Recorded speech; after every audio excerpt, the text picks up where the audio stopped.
Well, it is June Pride Month, and we celebrate the riots of Stonewall of June 1969 as the beginning of the modern LGBTQ plus civil rights movement. In 2023, Pride is a protest. Welcome to Unapologetically Queer. I'm your host, Al Ferguson, and I am proud to talk to some of the most interesting people in our LGBTQ plus community. This program is unique because it is an unedited conversation. Today, we are joined by Kunya Rowley. Kunya is the Director of Music Access, Arts, and Culture at the Miami Foundation, which focuses on bringing the power of music to all youth in Miami. His artistic credits include performances with Magic City Opera, Slow Burn Theater, Opera Naples, Florida Grand Opera, the Orchestra Miami, the Klezmer Orchestra, and M Ensemble.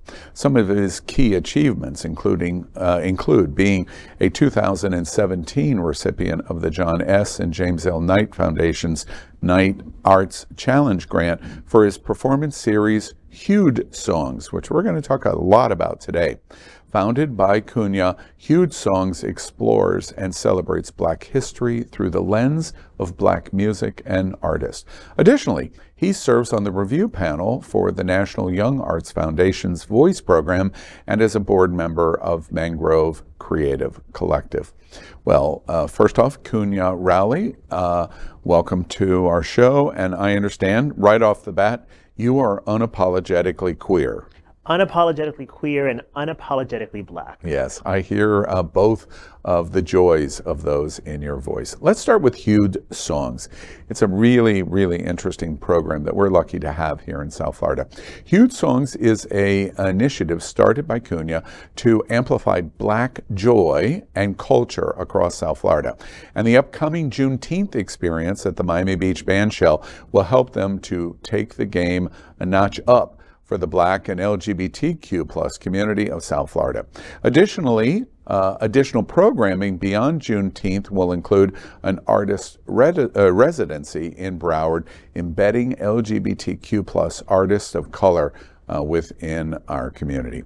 Hued Songs has a pre-performance in Juneteenth experience on June 18 at the Spotty Museum. It will be a multidisciplinary, immersive performance of the American holiday, Juneteenth, past, present, and future. And it celebrates freedom. Black artists, Black culture, the Black community, and Black Miami, all celebrated in the program. It will also have a main stage performance on June 19th, along with a film screening at the Miami Beach Bandshell. You're the founder and artistic director of Hued Songs, a nonprofit. Tell me about the organization, what its mission is. Yeah, you mentioned this briefly. We amplify Black joy and Black culture, and I'll share that growing up, I didn't see a lot of positive representations of myself. And as I graduated college as an opera singer, that was amplified further when I would look on stage or look around and I didn't see anybody that looked like me or hear stories like mine as a Black queer man. And so Hued Songs was about helping to write that and figure out how to create art that I was able to bring myself into, my whole self into in every facet. And so our work started in Miami in 2017. And since then, it has been about producing multidisciplinary performances in Dade, Broward, and Palm Beach. You know, it's interesting to me, one of the principal missions, our media platform, as a nonprofit, the largest in the world, but we're a nonprofit commitment to our community, and our mission is driven out of the 10 pillars of LGBT, which is what we call them, and includes Latino and lesbian, queer women, trans, HIV and health issues, students and youth, seniors, faith, business, social justice, and the Black LGBTQ community. When you talk about you're not represented and you didn't see your face, I immediately thought, well, I wonder if he's talking about Black or he's talking about queer, because it's kind of like a double hit, isn't it? Black, queer, it's like, wait, we're marginalized, but now we're really marginalized. Do I get that right? Yeah. You know, I think it's interesting. Sometimes I walk into spaces, and I've gotten over this a little bit, but I would walk into spaces and I would have to figure out, like, who do I get to be today? Like, do I get to be like my Black self? Do I get to be fully queer? And is this too Black? Is this too queer? And I think that part of building belonging and being able to say you get to be unapologetically who you are is about bringing every piece of yourself into a room and knowing that you will be accepted and not feeling like you have to code switch, which so often Black queer folks have to do. You know, I love the Florida Grand Opera, and they did a program last year on the Lavender Scare, and it was an intended opportunity for them to focus on the LGBTQ community. Do you think that the music community, regardless of the facets of the music community in South Florida, give the LGBTQ community the attention that it deserves? Do you find that it's very embracing? So look, the arts are super gay. I hear the... No, but I mean, look, the arts community is super gay, and I think that there is certainly a level of representation throughout. And if we look into music, I see it, but what I would share is I don't know if it is amplified or if it is representative of the diversity of queerness across our community. I think that sometimes we often see one lens of the LGBTQ community represented across music, across arts, across our plays, across the stages. But we often lack the diversity in seeing various voices and experiences within the diaspora of queerness. And why is that? Why do you think that happens? I think it's a lack of, I would say two things. I think thing number one is we don't know what we don't know. And unless we have a platform to share our work, unless we have a platform to talk about our experience, I think like it's hard for folks to really understand what that looks like. I think the second thing is it is, and certainly it's perhaps rooted from the first, it's ignorance. And then actually I'm going to add a third thing. You know, I think when we start to look at what we perceive as what sells, it's often what is mainstream. And so I think that we also have to break the perception and break the barriers around what art is, who gets to create it, what people will enjoy, what is mainstream. Because unless we do that, we will continue to fund, support, uplift, champion the same types of artists and experiences. You know, I'm curious, and I don't think I've ever asked this before. You're a gay man, Yeah. You're a Black gay man, and LGBT gravitates toward theater, to Broadway, to musical performance, to art in terms of painting, to the creative experience, whatever it would be. You generally, I think you could make a pretty good argument that certainly for males, the gay community overperforms compared to straight men. Why do you think that is? Why do you think we embrace creative musical experience the way that we do? Because being gay it's a sexual orientation. It really doesn't have anything to do with other things. It's just we get to look at it from the lens of the standpoint of, well, we're gay men and we love this. Why do you think that happens? Have you ever thought about it? That's a really beautiful question. I have a reflection on this, and it is that as a society, when we think about masculinity, like we have for a very long time had this dichotomy of what that has looked like and what that sounds like and what masculine men or straight men do and say and create. And so I actually think, and I don't know this for sure because I'm not a straight man, that straight men are actually perhaps just as creative as gay men and the gays. And I say that because part of what is interesting or what draws me to the work I do with Hued Songs is uncovering the facets of identity. I think that so often we think we know, but we don't. And so I think that there is also this depth to masculinity, this depth to Black masculinity, this depth to Black queer men. And it's like, what does that look like? And so I agree. We are super creative as gay men, as gays. Um, but I also think that like we have been lived in a society where it is taboo to be expressive. And so my hope is that as we continue to think about what it means to build empathy and belonging, that we also begin to really remove some of those barriers that make being expressive and creative feel, yeah. I've never heard anyone characterize, especially the straight community, and embracement of creativity. Straight men. That's who I'm talking about at the moment.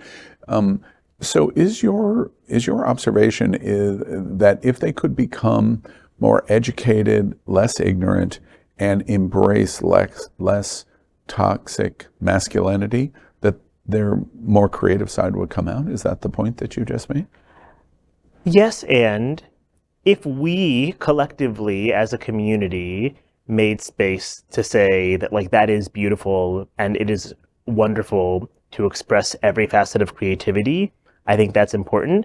I think the second thing is if we created more intersections for folks to be able to lean into their creativity. I think creative placemaking is super important. I think we need to have more opportunities where community members are being able to express themselves in creative ways.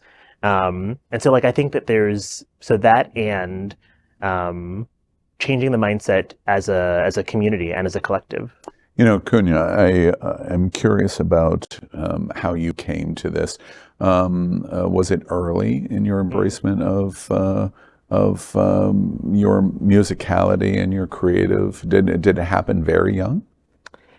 So yes, I would say, and a lot of it was inspired by my grandmother who raised me from birth. We have always been steeped in a house that is rich in music and rich in opera and classical music. But I would say I actually didn't learn to sing or start to pursue the arts until high school. But I really attribute a lot of what I learned and was able to, what was inspired in me in terms of the importance of the arts, from my grandmother just ensuring that like we were constantly surrounded and embedded in music. When that happened, was there a moment where grandmother wants to encourage the creative side of you, but there became a pause when she realized, but that also came with? So there was a pause when she also realized that I wanted to pursue this as a career. And she was like, oh, wait a minute. She's like, I don't know. Not a job. That's not a job. Yeah. She's like, I thought you wanted to be a lawyer. And I was like, no. Or a doctor. Or an Indian chief. Or anything that makes money. I was like, no, it's not in the cards for me. But I would share like two things. You know, I learned at an early age. I was a very awkward young boy. I was, chubby, and I was like super isolated, and I, didn't know how to make friends. And music became this vehicle for me to be able to express myself. But I would actually share, I would say deeper than that, was for me to be seen in the way that I wanted to be seen, for folks to see me as this talented, creative, inspired young person.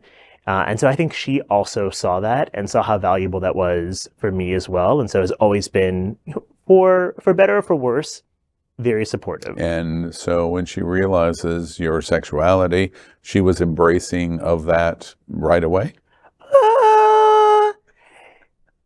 Look, I'm a pretty, I don't think anyone's going to ever be like, oh, I don't really know if this guy is, gay or straight. Like, I think for a long time, she knew.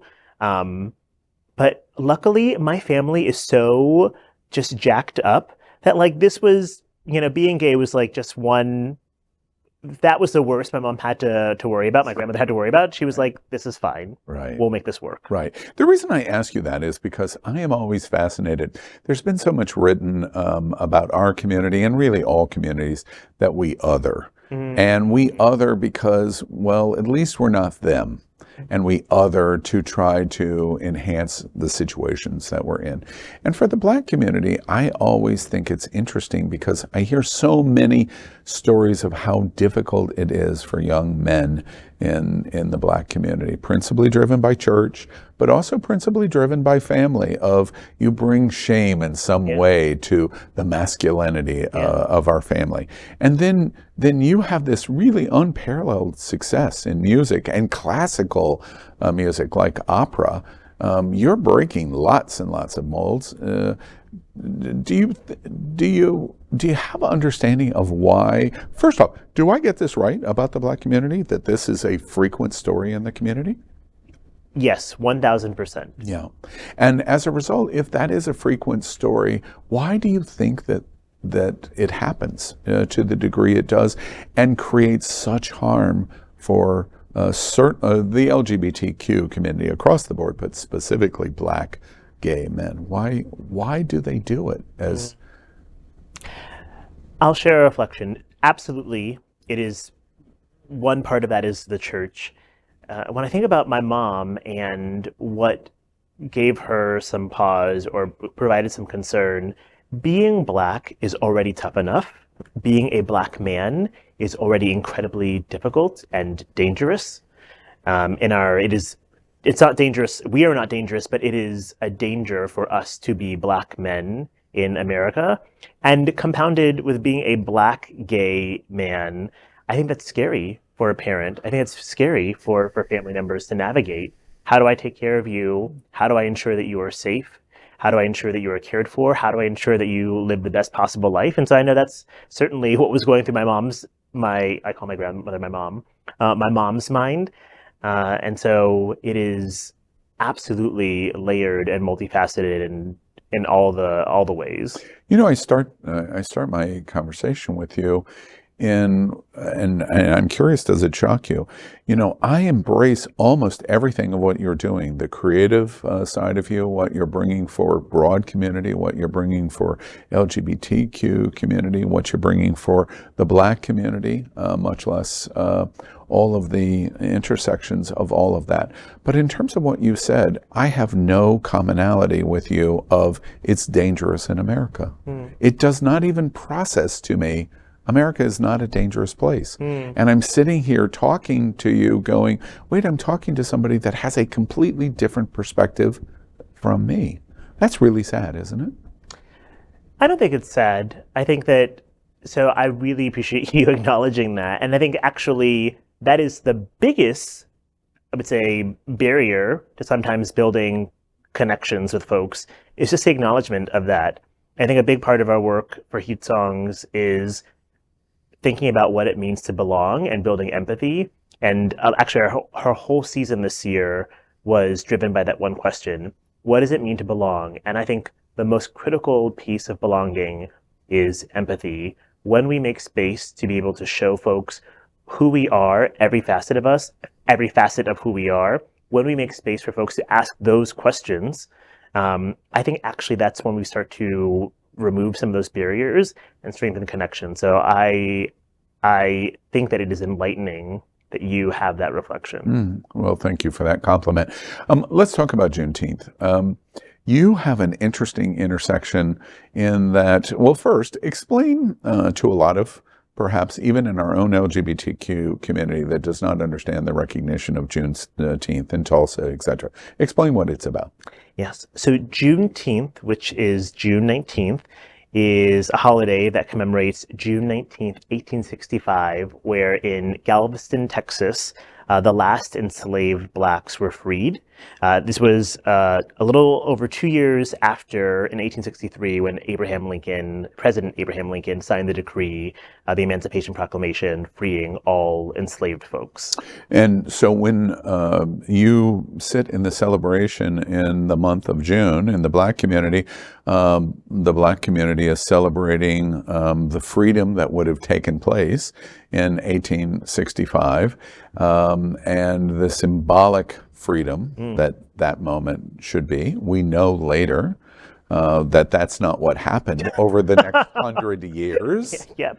but it's celebrated in June. It's Yeah. interesting to me, for you, the intersection of your blackness of that celebration. You're also queer, and we celebrate June 28th, which is the riots that took place at Stonewall, which is our modern civil rights, and we celebrate that.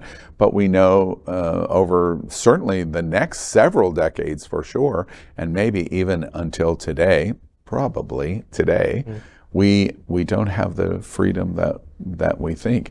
Is it a double positive for you to celebrate both of these things, or both of these marks of anniversary are disappointing to you, that we haven't come as far as we think we should have come? So it is disappointing, but I actually think that for me, when I enter the month of June, and when I think about why Juneteenth is important, and I'll start with Juneteenth. Certainly, it is about honoring history, but most importantly, it is about honoring the ways that we are still fighting for equity and liberties across our community. And so part of building this into an annual tradition at the Miami Beach Bandshell and in other places across South Florida, is that this continues to be a constant reminder around, yes, the ways that we are preserving and amplifying Black culture and Black history, but also the many ways that we need to keep fighting. And I would say third, and you brought this up when you talked about Stonewall, I believe this deeply, that we can't be free until all of us are free. And so how are we also making space to push for liberties and equities across our just humanity? And that's what this month represents. It gives me the perfect opportunity. We talk about the broad community and how they embrace LGBT, and the broad community of how they embrace especially young Black men in America. And we've watched this over the last 4 or 5 years in great horror in what we've seen. I'm curious about your reaction of doing programs like Hued Songs and this event that you've done, and your creative implementation. What do you think about inside the LGBTQ community? How have they done, principally dominated by white, gay men, Wilton Manners? How have we done in terms of Black and Latino and lesbian and queer women and trans and other reflections in our community? How do you think we're doing? So there is room for growth, certainly, and I'm being really generous in that. I think there is a lot of room for growth. I am inspired by a couple of things, and if I look at South Florida in particular, what I'm seeing more and more what I'm seeing more prevalent is queer, Black, Latino, Latinx organizers, artists, administrators who are stepping up, and not just saying, I want a seat at the table, but I will expand the table. Let's rebuild the table to ensure we are represented. Maybe destroy the table and build a new one. And build a new one. And I think about organizations, and G. Muir, who is a incredible advocate in our community and runs a fantastic arts program called Thou Art Woman, and has just started a nonprofit. Zaylin Yates and Terrence Pride, who lead Bravo Theater, Black queer men. We are seeing more and more folks stepping up to say, I'm going to do this work, and you will give us funding, and you will recognize us, and we are here too. And so I'm hopeful. Yeah, you're optimistic. I'm optimistic. I'm curious, with the challenges that we have seen in both the gay community, LGBTQ community, and the Black community, how can you still be optimistic? What choice do I have? It's either be optimistic or be angry, and I think that certainly. And you make a choice. You make a choice. Everything is a choice. It's and I lead you to that question and wanting to hear your answer, because it's interesting to me. We're through this whole month. This month really is social justice. Really, that's what June Pride Month celebration is. Yeah. Now we forget and think it's a party on the beach, or it's going to be something like that, but it really is about social justice.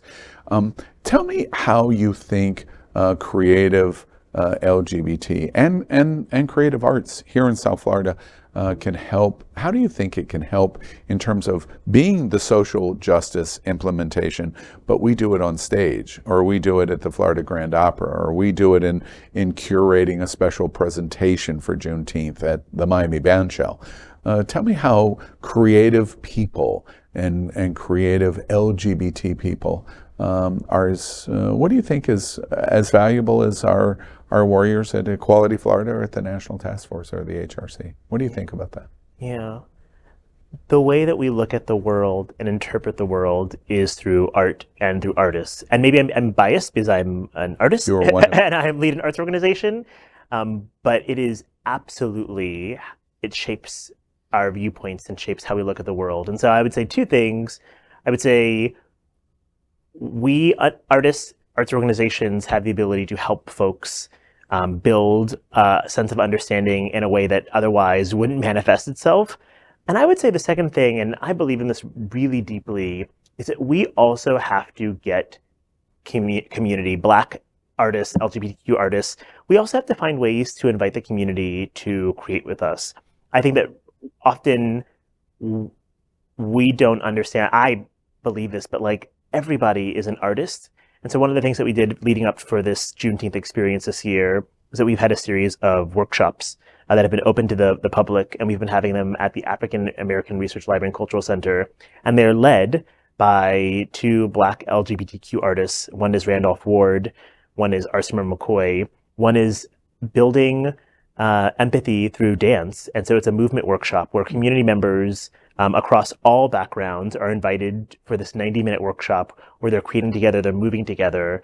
The other one is building empathy through writing and poetry, where folks are using prompts to write about what it means to belong, write about freedom. And so I think that a big part of it is, yes, we need to ensure that we are on stage and visible, but how do we also bring the community into it as well to actively participate? Yeah, to create the social justice moment that you want. I'm curious, your creative arts program that you're doing for Juneteenth and Hued Songs, what do you hope to accomplish? Ooh, that's a good question. I think number one, we are building this into an annual tradition, not only on the beach, but across our community. This was the first year that we had activations in Palm Beach County, in Broward, in Miami-Dade County. I think thing number two is, and you talked about this, like how do we ensure that not only is Juneteenth something that is widely recognized, but that it is a catalyst for us to talk about how we are pushing and fighting for freedom across multiple intersections of identity. And then the third thing is I hope that folks come to a performance or to a workshop and A, feel inspired, B, ask some of the questions that they perhaps are too afraid to ask, and C, begin to think about other ways that they can shape belonging and empathy. Beautiful goals. Those are great goals. Last thing I want to ask you, Kunya, is about what we're watching. Shockingly, when Obama was elected in 2008, I likely, without having ever asked you, you probably thought that was one of the big signature moments of your life in seeing that representation happen at the Navy Pier that night in Chicago. I will never forget. 2015, we get gay marriage, and the White House illuminates in rainbow colors, another signature moment in your and my shared queer life. Who would have thought in 2023 that this was the place that we would be in, that we come back to this again? And I'm curious, which you are a social justice warrior through creative art. What we're watching from a presidential candidate and the governor's mansion, we're ground zero of all of this in Florida and maybe the entire world. so many people use the word fascism and all of the related things. What do you think about what we're watching? What, from your point of view, this very creative, open-hearted person of what they want to see in their Black community and their queer community, what do you think you're seeing? Yeah, it is absolutely, I think, all the D words: despicable, disgusting. What's that? DeSantis. Just Another D word. I was avoiding, but yes, DeSantis. And look, I think that it would be really easy for me to not say gay and not talk about Black history. Like, I think that is exactly what our current state of government wants. Yeah, for us the goal. To hide, yeah. To be erased. And so part of, I would say, my duty as an artist, as an administrator, as someone who works in the space of social justice, is to plant my flag and say, like, I'm not going anywhere. And yes, my language may change. Maybe I can't say diversity, equity, and inclusion, but like my history won't be erased. My identity won't be erased. I won't stop saying gay. And I think that it's absolutely what I have to inspire in not only myself, but in the artists I work with and in my community, that we won't stand for this. Yeah, it's very interesting to me. We're talking a lot this month about history. I'm a student of the 70s. I was too young for the 60s. I watched the 80s and HIV/AIDS, and then I watched what happened to so many in our community in the 90s. And Larry Kramer's and organizations like ACT UP, you might not even know of. And ACT UP, Google it later, Kunya. But ACT UP said they helped invent the philosophy, we're here, we're queer, get used to it, and chained themselves to police cars. And that was one form of activism. I meet you and I'm listening and watching a completely different form of activism, which is exactly what ACT UP did in the 1990s, but this is a new style of it. We want to make sure that we draw attention to everyone. Go to their website, huedsongs.org. We're telling you about that. All of the social media, this Juneteenth celebration, it is quite an achievement for the Black community and for the queer community. And Kunya Rowley, thank you very much for being with us today on Unapologetically Queer. Thank you for having me.